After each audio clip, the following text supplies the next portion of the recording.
లోక్సభలో మొత్తం 543 మంది హాజరైతే అందులో మూడింట రెండొంతులు అంటే 362 మంది మద్దతు కావాలి.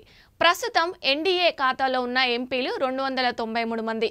ఇండియా కూటమిలో కాంగ్రెస్తో విభేదిస్తున్న కొన్ని పక్షాలు ఇప్పటికే జమిలికి మద్దతిచ్చే ఆలోచనలో ఉన్నాయి. వైసీపీ, బీఆర్ఎస్ లాంటి తటస్థ పార్టీలు ఇప్పటికే మోదీ వైపే మొగ్గు చూపుతున్నాయి. ఒకే దేశం ఒకే ఎన్నికల బిల్లుకు సంబంధించి జేపీసీ ఏర్పాటైంది. వన్ నేషన్ వన్ ఎలక్షన్ కోసం భారతీయ జనతా పార్టీ పార్లమెంటు సభ్యులు పీపీ చౌదరి జేసీపీ చైర్మన్గా ఉంటారు. జేపీసీ నుంచి బీజేపీ సభ్యులు పీపీ చౌదరి, బన్సూరి స్వరాజ్, సీఎం రమేష్, పర్షోత్తం రూపాలా, అనురాగ్ ఠాకూర్, భర్తుహరి మహతన్, అనిల్ బలూని, వీడి శర్మ, విష్ణుదయాల్ రామ్ బీజేపీ సభ్యులు కాగా జేపీసీలో కాంగ్రెస్ సభ్యురాలు ప్రియాంక గాంధీ వాద్రా లోక్సభ నుంచి నియమితులయ్యారు.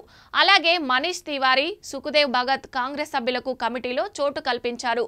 ఇక సమాజ్వాదీ పార్టీ నుంచి ధర్మేంద్ర యాదవ్ సభ్యుడిగా ఉంటారు. అదే సమయంలో ఈ కమిటీలో టీఎంసీ నుండి కళ్యాణ్ బెనర్జీ, టీడీపీ నుంచి హరీష్ బాలయోగి, ఎన్సీపీ నుండి సుప్రియా సూలే, శివసేన శ్రీకాంత్ షిండే, ఆర్ఎల్డీ నుంచి చందన్ చౌహాన్, జనసేన నుండి బాలశౌరి వల్లభనేని ఉంటారు.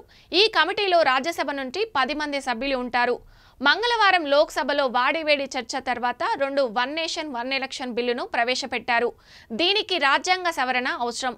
బిల్లుపై చర్చ సందర్భంగా రాజ్యాంగం బిల్లు 2024, కేంద్రపాలిత ప్రాంతాల చట్టాల బిల్లు 2024 ప్రతిపాదిక చట్టాలపై ప్రతిపక్షాలు అడ్డు చెప్పాయి. పార్టీలు ఓట్ల విభజనను కోరాయి. దీనికి అనుకూలంగా 269 మంది, వ్యతిరేకంగా 198 మంది సభ్యులు ఓటు వేశారు. ఈ నేపథ్యంలో కాంగ్రెస్కి చెందిన ప్రియాంక గాంధీ వాద్రా, ఎన్సీపీ నేత సుప్రియా సూలే, బీజేపీ నేత అనురాగ్ ఠాకూర్తో సహా 21 మంది లోక్సభ ఎంపీలు, 10 మంది రాజ్యసభ ఎంపీలు సంయుక్త పార్లమెంటరీ కమిటీలో భాగమయ్యారు. ప్రస్తుతం తిరస్కరించిన ముసాయిదా చట్టాలను రాజ్యాంగ సవరణ బిల్లు, సాధారణ బిల్లు, సమైక్య నిర్మాణంపై దాడిగా ప్రతిపక్ష పార్టీలు పేర్కొన్నాయి. ఈ బిల్లులు రాజ్యాంగ విరుద్ధమని కాంగ్రెస్ ఎంపీ ప్రియాంక గాంధీ అన్నారు. ఇది మన దేశ సమైక్య విధానానికి విరుద్ధమని అన్నారు. బిల్లును విపక్షాలు వ్యతిరేకిస్తున్నాయి. మరోవైపు బీజేపీ, దాని విపక్ష పత్రాలైన టీడీపీ, జేడీ, శివసేన బిల్లులను గట్టిగా సమర్థించాయి. తరచూ ఎన్నికల అభివృద్ధి కార్యక్రమాలకు ఆటంకం కలిగిస్తున్నాయి. ఏకకాలంలో ఎన్నికలు నిర్వహించడం వల్ల ఎన్నికల ఖర్చు తగ్గుతుందని, ప్రోత్సాహం లభిస్తుందని పేర్కొంటున్నాయి.